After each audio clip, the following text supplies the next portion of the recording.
सभेला उपस्थित माझे मित्र महाराष्ट्राचे माजी मुख्यमंत्री आदरणीय अशोकराव चव्हाण, विशेष रूपाने उपस्थित भारतीय जनता पार्टी महाराष्ट्र प्रदेशाचे अध्यक्ष आदरणीय चंद्रशेखर बावनकुळे, त्याचप्रमाणे आमचे लोकप्रिय उमेदवार, विशेषतः ज्यांच्यावर आपल्या सगळ्यांचं प्रेम आहे असे प्रतापराव चिखलीकर, आणि ज्यांनी या क्षेत्रात अतिशय उत्तम कार्य केले असे आमदार डॉक्टर तुषार राठोड, राज्यसभेमध्ये ज्यांना नव्याने संधी मिळालेली आहे असे आपले उत्तम कार्यकर्ते आदरणीय अजित गोपछडेजी, अशोकरावांनी ज्या सगळ्यांची नावं घेतली ती सगळी सन्माननीय अतिथीगण आणि उपस्थित सगळे बांधवांनो आणि बहिणींनो, सर्वप्रथम मी आपल्याला विशेष रूपाने किसनराव राठोड यांची आठवण करून देतो. किसनराव आणि मी अनेक वर्ष महाराष्ट्र विधानमंडळामध्ये बरोबर काम केलं होतं. आपल्या इथल्या स्थानिक भाषेमध्ये आपल्या जनतेचे प्रश्न किसनराव अतिशय प्रभावीपणे मांडत होते. मी 18 वर्ष महाराष्ट्र विधिमंडळाचा सदस्य होतो आणि त्या काळामध्ये किसनरावांशी माझे अतिशय जवळचे प्रेमाचे संबंध होते. मला आज ज्या ठिकाणी आल्याचा जसा आनंद आहे तसे एका गोष्टीचं दुःख आहे की वेळोवेळी अनेक वेळा डॉक्टर तुषारला घेऊन ते दिल्लीला, नागपूरला अनेक वेळा मला भेटले अनेक कामाकरता, आणि प्रत्येक वेळा मला त्यांनी आग्रहाने सांगितलं की मुखेडला मी आलं पाहिजे. मी त्यांना कबूल केलं, पण माझं दुर्भाग्य की मी काही येऊ शकलो नाही. आणि आज ज्यावेळी आलो त्यावेळी किसनराव आपल्यामध्ये नाही याचं मला अतिशय दुःख आहे. मी त्यांच्या स्मृतींना अभिवादन करतो आणि परमेश्वर त्यांच्या आत्म्याला शांती देव अशी प्रार्थना करतो. किसनरावांबरोबर जेव्हा तुषार माझ्याकडे आला तेव्हा त्यांनी नांदेड, मुखेड, बिदर या कामाची मागणी केली होती. ते काम पूर्ण झालं. आता या रस्त्यावर काही अडचण नाही. दुसरं NH-50 नांदेड, उदगीर, बिदर हेही पण पूर्ण झालेलं आहे. आणि त्याचप्रमाणे आज ज्याची मागणी तुषारनी केली होती तो उदगीर, रावी, देगलूर, आदमपूर फाटा ते सगरोळी हा 78 किलोमीटरचा रस्ता मी मंजूर केलेला आहे 700 कोटी रुपयाचा, आणि इलेक्शन संपल्यावर त्याचं टेंडर निघणार आहे. आणि तोपर्यंत रस्त्याची अवस्था खराब आहे म्हणून त्यांना ताबडतोब रस्ता दुरुस्त करण्याचे देखील आदेश दिलेले आहेत. तुषारनी मुखेड वळण रस्त्याची मागणी केली होती, तोही पण ॲन्युअल प्लॅनमध्ये पाठवला आहे आणि तोही यावर्षी मंजूर होईल असं मी आपल्या सगळ्यांना विश्वास देतो.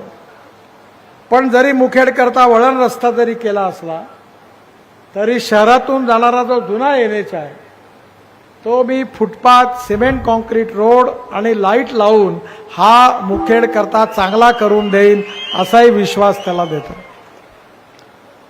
त्यांनी उल्लेख केल्याप्रमाणे CRF मध्ये अनेक कामं मंजूर झाली. अशोकराव ज्यावेळी बांधकाम मंत्री होते त्यावेळी अनेक कामं त्यांनी मागणी केली, किसनरावांनी केली, तुषारनी केली, कधी प्रतापरावांनी केली, कधी राम, सगळे आमदारांनी केली. आणि या सगळ्यांची कामं मी सातत्याने पूर्ण करण्याचा प्रयत्न केला.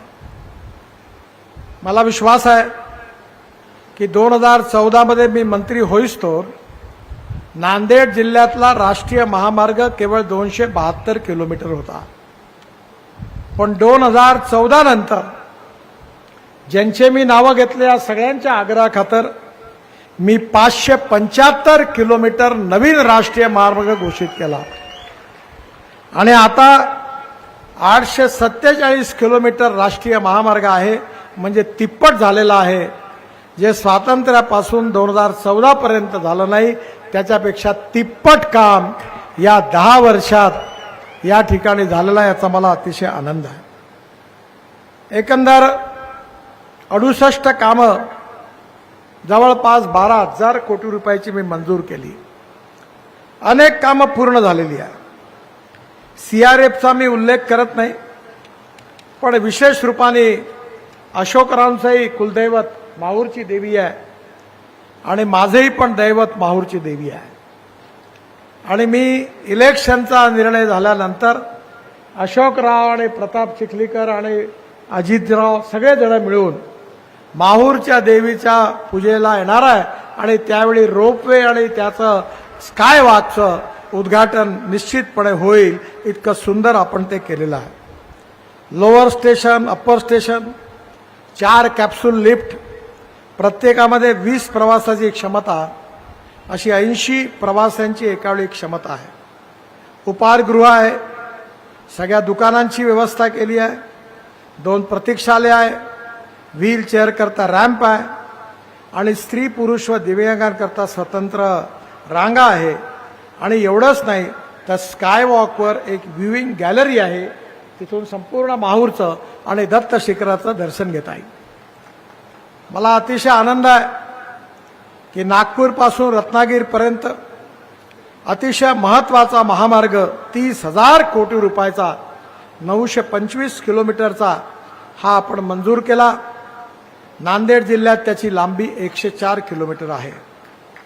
मराठवाड्यातील तुळजापूर ते महागाव या लांबीतील 5 पॅकेजेस 10,000 कोटी रुपयाचे होते.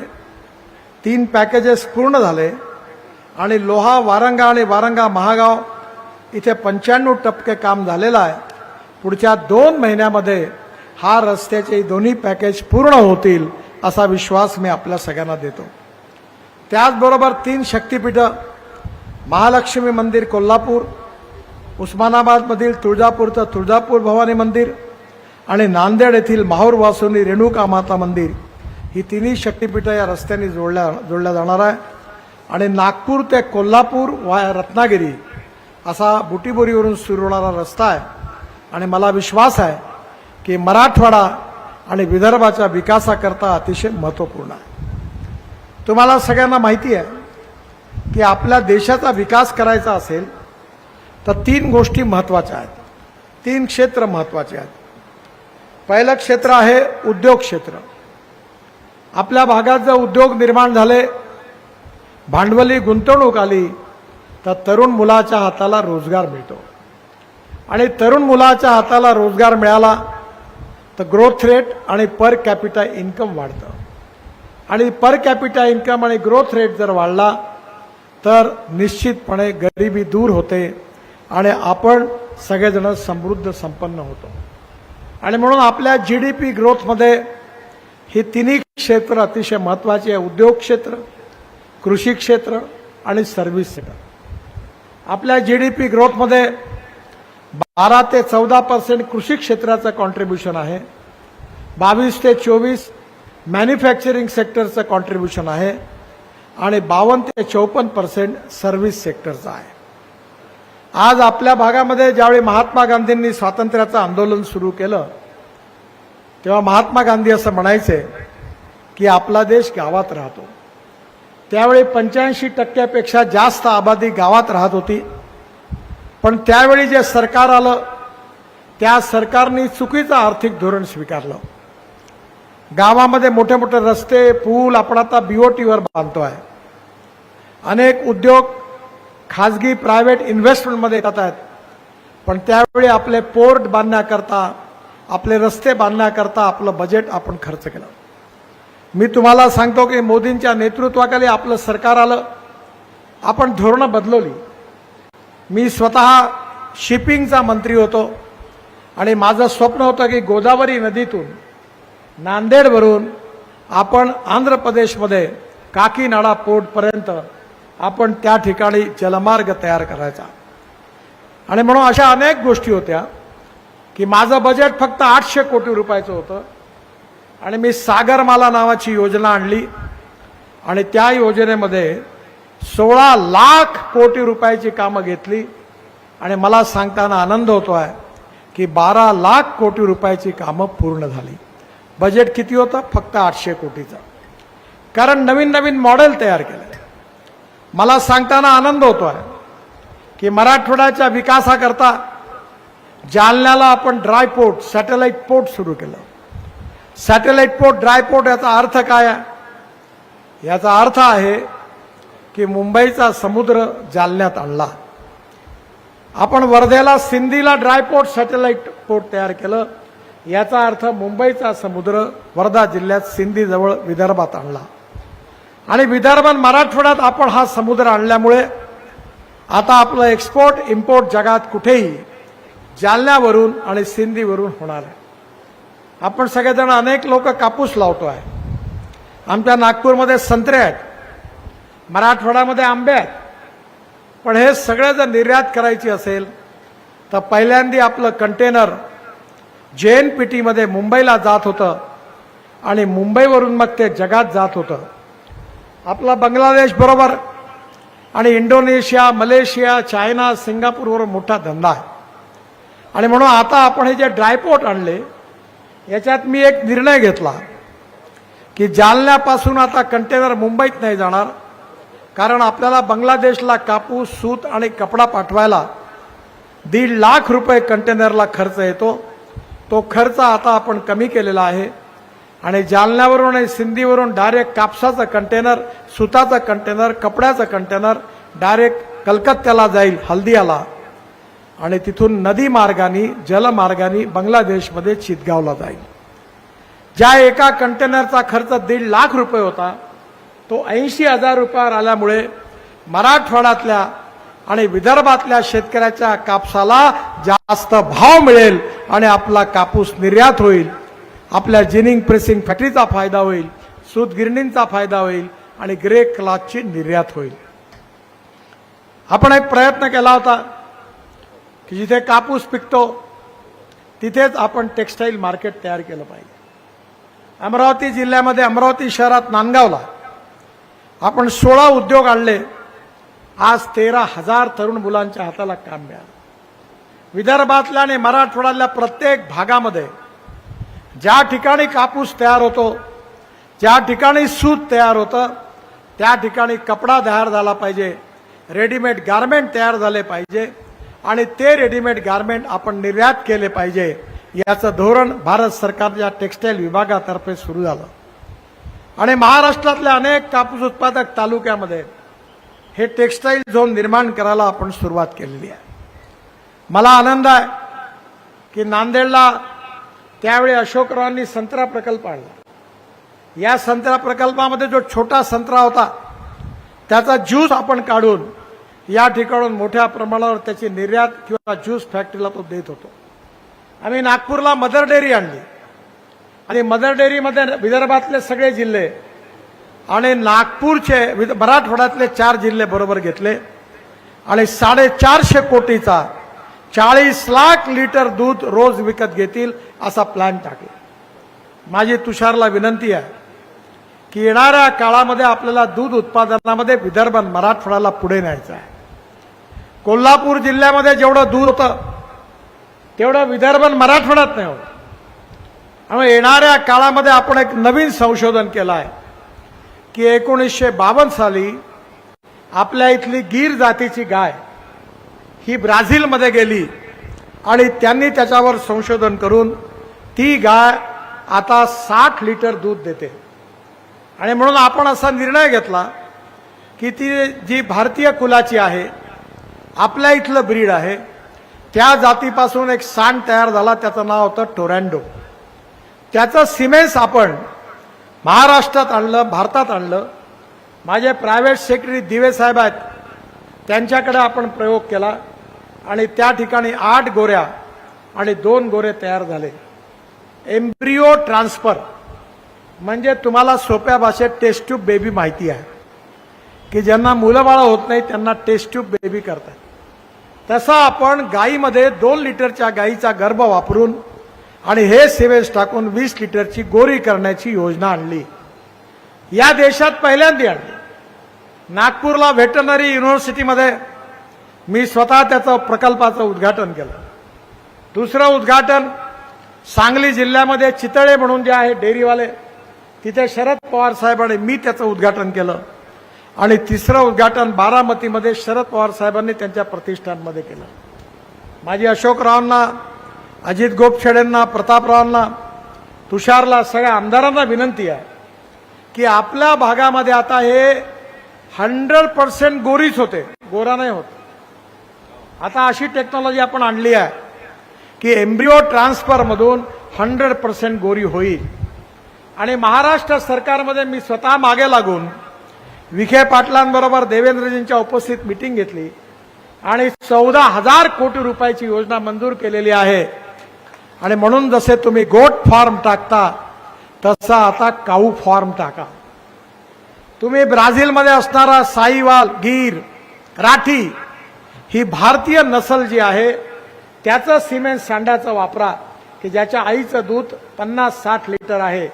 आणि आपली प्रत्येक देशी गाय ही 25 ते 30 लिटर दुधाची देणारी झाली पाहिजे. आणि आपण जर हे केलं तर आपला शेतकरी समृद्ध संपन्न झाल्याशिवाय राहणार नाही आणि एकही शेतकरी आत्महत्या करणार नाही. पलीकडे माझी विनंती आहे की आम्ही आता फार्मर प्रोड्यूस कंपन्या विदर्भात सुरू केल्या. नेपियर ग्रास गवत लावलं आणि ते गवत कापून ते प्लास्टिकच्या थैल्यात टाकून वर्षभर आपण स्टोअर करतो आणि वर्षभर आपल्या जनावरांना हिरवं गवत मिळतं. फार्मर प्रोड्यूस कंपन्या काढून आपल्या सरकारने योजना तयार केली.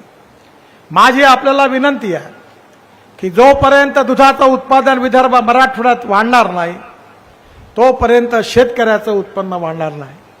आणि म्हणून सरकारच्या योजनेचा फायदा घेऊन जिल्ह्यामध्ये आपल्याला हे जे विशेष रूपाने आपण नवीन प्रकल्प आणलेला आहे ज्याला भारत सरकारने 60,000 कोटी रुपयाची योजना मंजूर केलेली आहे.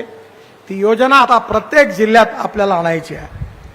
आणि आपल्याकडे असणाऱ्या जर्सी, हुस्टन ज्या गायी आहेत त्या गायीला जरी आपण इंजेक्ट केलं आणि साईवाल आणि गीर जातीचं सिमेंट टाकलं तर 3 वेतामध्ये ती पुन्हा वापस भारतीय गाय होणार आहे.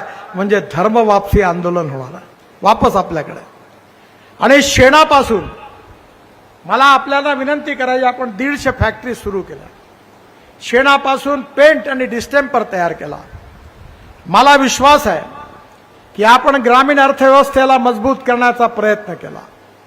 कापूस स्वस्त आहे, कापड महाग आहे.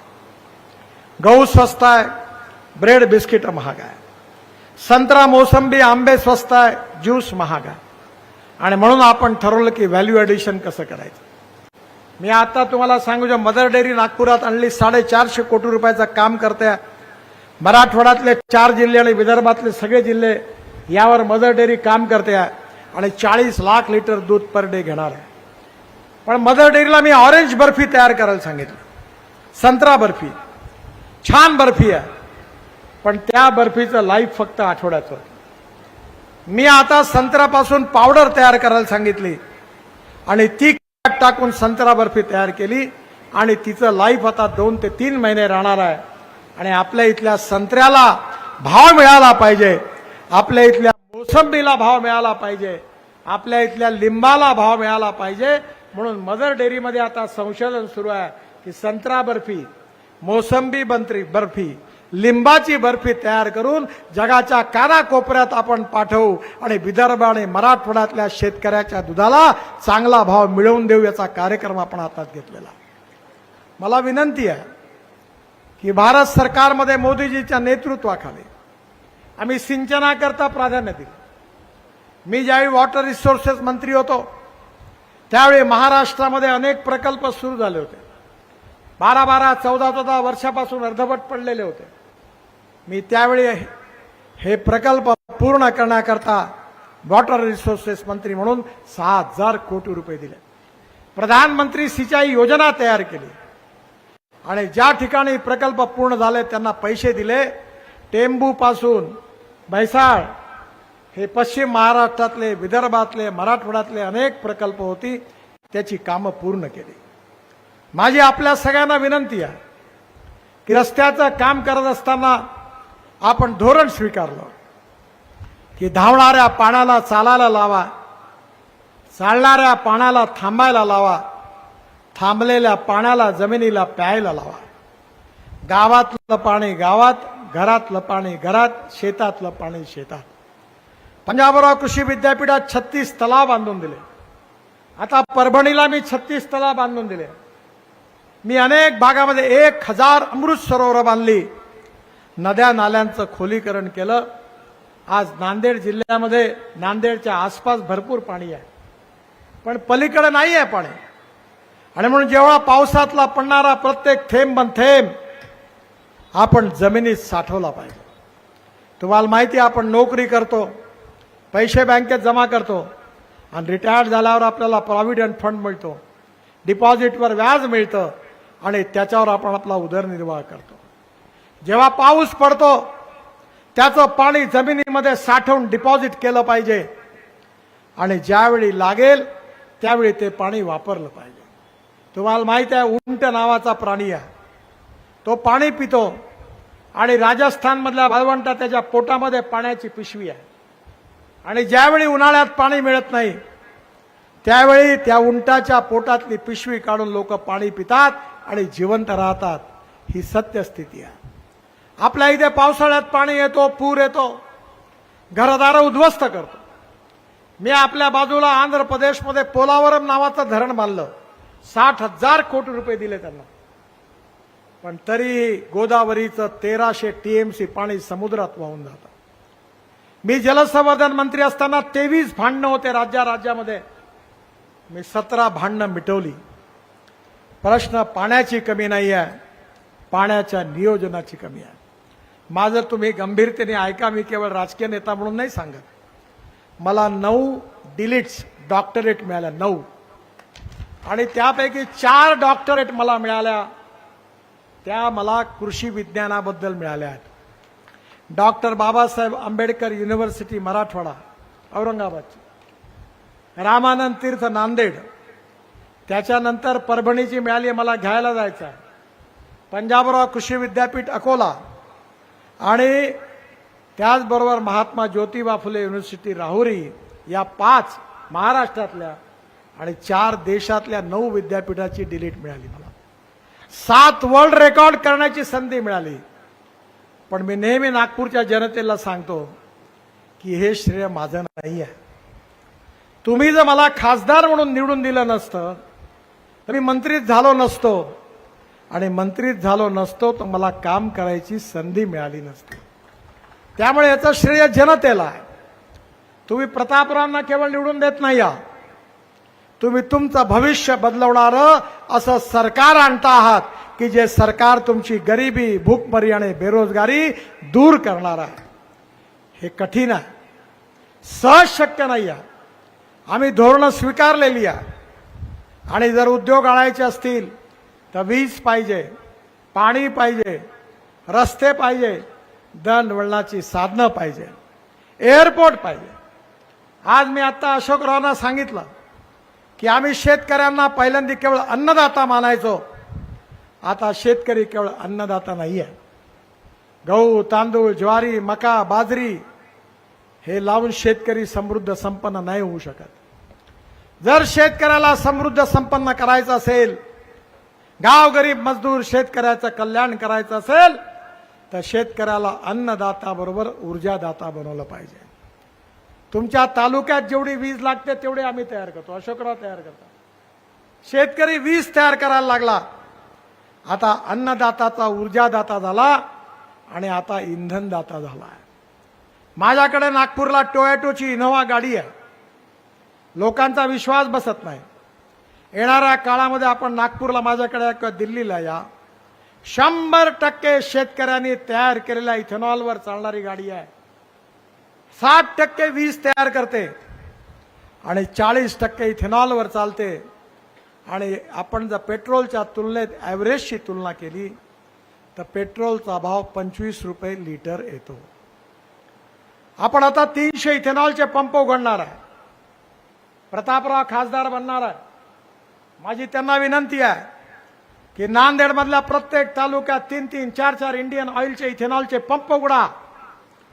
आता मारुती सुझुकी, टोयोटो, सगळ्यात hero scooter motorcycle, Honda, Bajaj, TVS यांच्या सगळ्या स्कूटर आता इथेनॉलवर येणार आहे। 120 रुपयाच्या पेट्रोलच्या ऐवजी 60 रुपयाच्या इथेनॉलवर प्रदूषणापासून मुक्ती मिळणार आहे। आपण 16 लाख कोटी रुपयाचं पेट्रोल डिझेल आयात करतो। हे 16 लाख कोटी रुपये ज्या दिवशी देशातल्या शेतकऱ्याच्या खिशात जातील त्या दिवशी काय होणार आहे? माझी भविष्यवाणी लक्षात ठेवा। त्या दिवशी मुखेडवरून नांदेडमध्ये, औरंगाबादमध्ये, मुंबईमध्ये आणि पुण्यामध्ये गेलेला तरुण पुन्हा गावात वापस येणार आहे।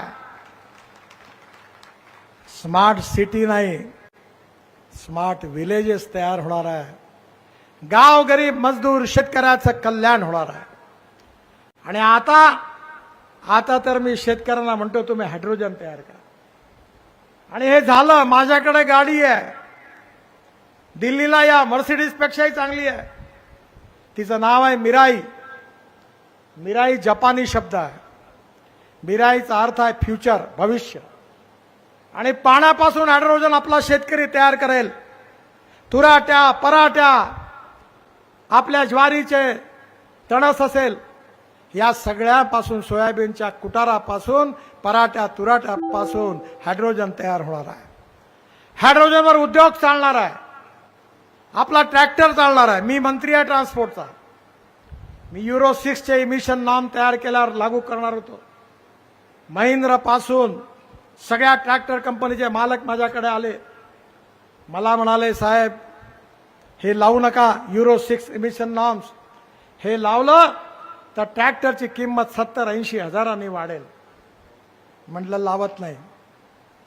पण माझी एक कंडिशन आहे की तुम्ही 1 वर्षाच्या आत इलेक्ट्रिकवर चालणारा ट्रॅक्टर लॉन्च करा, इथेनॉलवर चालणारा ट्रॅक्टर लॉन्च करा, मिथेनॉलवर चालणारा ट्रॅक्टर लॉन्च करा, बायो सीएनजीवर, एलएनजीवर चालणारा ट्रॅक्टर लॉन्च करा। शेतकऱ्याला 1 लाख रुपये जिथे डिझेलला लागतात तिथे फक्त 40,000 रुपये लागतील। माझ्याकडे सीएनजीचा ट्रॅक्टर आहे। 1 लाखाचा खर्च 40,000 रुपयावर आला। माझ्याकडे उसावर मी ड्रोन मधून स्प्रेइंग केलं। माझ्याकडे एकरी 85 टन ऊस झाला। माझ्या बायकोला बक्षीस मिळालं।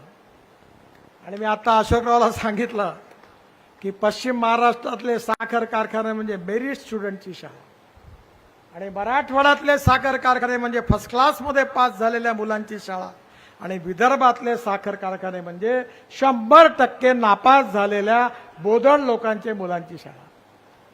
म्हणजे आम्ही हिजडाला देखील पुत्ररत्न प्राप्त करून देण्याचा प्रयत्न करतोय। एवढे आम्ही प्रयत्नवादी आहोत। पण आम्ही काय केलं?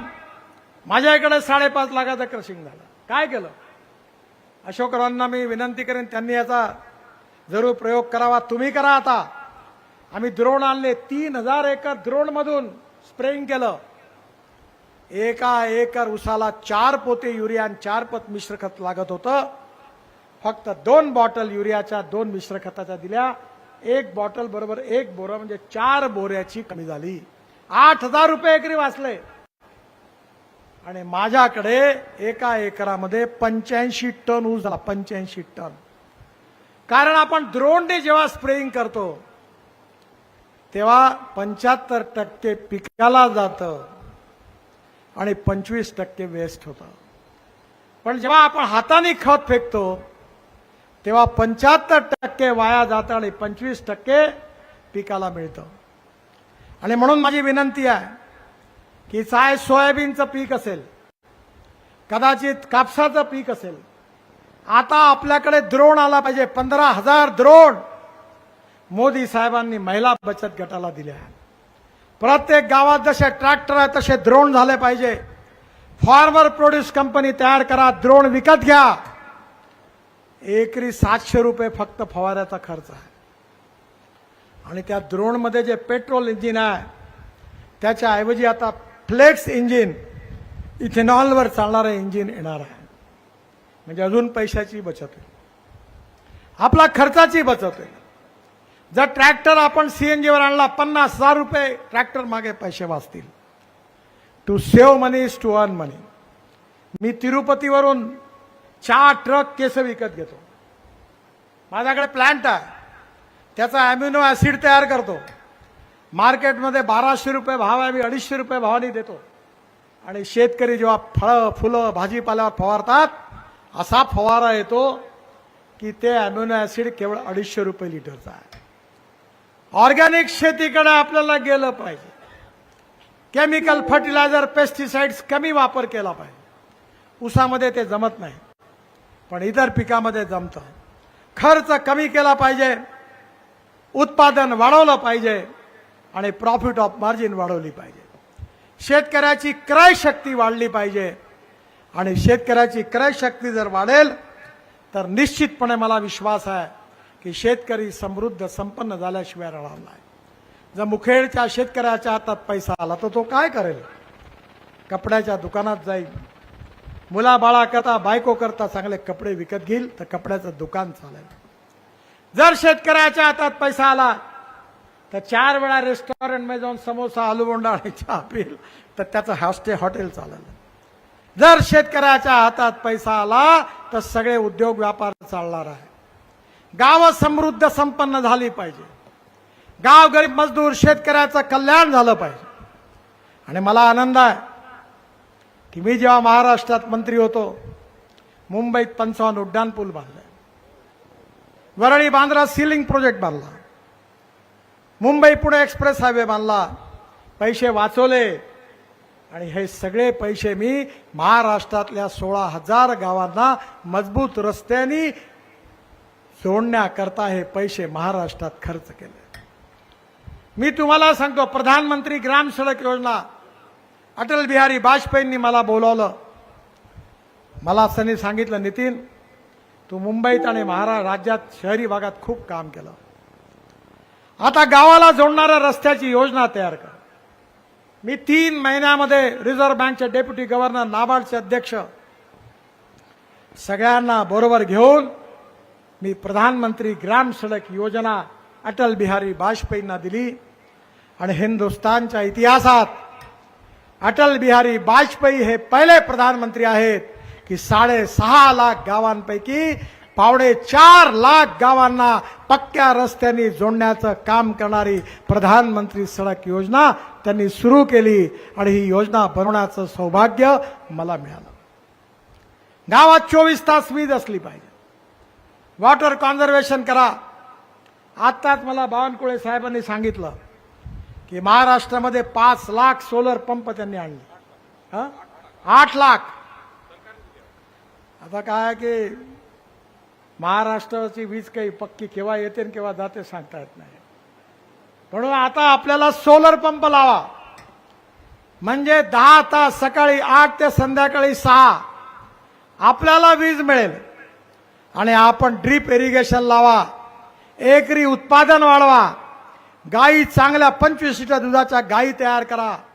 नेपियर ग्रासची लागवड करा. वर्षभर हिरवं खत मिळालं पाहिजे. आणि आता तर मी फॉर्म्युला तयार केला पशुखाद्याचा की आपल्या इथे सोयाबीनची केक महाग आहे, पण जवसा, सरकीची ढेप, जवसाची ढेप, राईसस आणि आपल्या त्या ठिकाणी जे मटेरियल आहे ते करून 20 ते 21 रुपये किलो पशुखाद्य करण्याची योजना बनवलेली आहे. आपल्या इथे दुधाचं उत्पादन आपण वाढवू. शेतमालावर प्रक्रिया करणारे उद्योग आपण स्थापन करू. तरुण मुलाच्या हाताला काम देऊ. स्मार्ट सिटी नाही तर स्मार्ट विलेज तयार करू. मी स्वतः अशा प्रकारचे 2 विलेज तयार करतोय. पाणी 24 तास मिळेल असा सोलर पंप लावू. ड्रीप इरिगेशन करू. एकरी कमीत कमी 12 क्विंटल सोयाबीन झाला पाहिजे. अर्जेंटिनामध्ये एका एकरामध्ये 30 क्विंटल सोयाबीन होतं. अमेरिकेमध्ये 28 क्विंटल होतं. ब्राझीलमध्ये 26 क्विंटल होतं. आणि आपल्याकडे यावर्षी मला बक्षीस मिळालं तर 11 क्विंटल झालं. सगळीकडे 5 ते 6 क्विंटल होतं. आपल्याला बियामध्ये आपण संशोधन सुरू केलेलं आहे. हा शेतकरी समृद्ध संपन्न कसा होईल, तरुण मुलाच्या हाताला रोजगार कसा मिळेल, ग्रामीण भागाचा विकास कसा होईल, याचा दूरदर्शी विचार करून आमच्या सरकारने मोदी साहेबांच्या नेतृत्वाखाली एक धोरण निश्चित केलेलं आहे. निश्चितपणे परिणाम मिळायला सुरुवात झालेली आहे. आणि म्हणून शेतकरी शेतमजुराचं, गाव गरीब मजदूर शेतकऱ्याचं भविष्य बदलायचं असेल तर पुन्हा एकदा भारतीय जनता पार्टीवर विश्वास दाखवा. प्रतापराव चिखलीकर या मतदारसंघातून उभे आहे. कमळाच्या फुलाची बटन दाबा, त्यांना विजयी करा आणि तुमचा भविष्याचा विकासाचा जो इतिहास लिहायचा आहे तो जर लिहायचा असेल तर नक्कीच आपल्या सगळ्यांचं सहकार्य, शुभेच्छा, आशीर्वाद आणि समर्थन मिळाल्याशिवाय ते शक्य होणार नाही.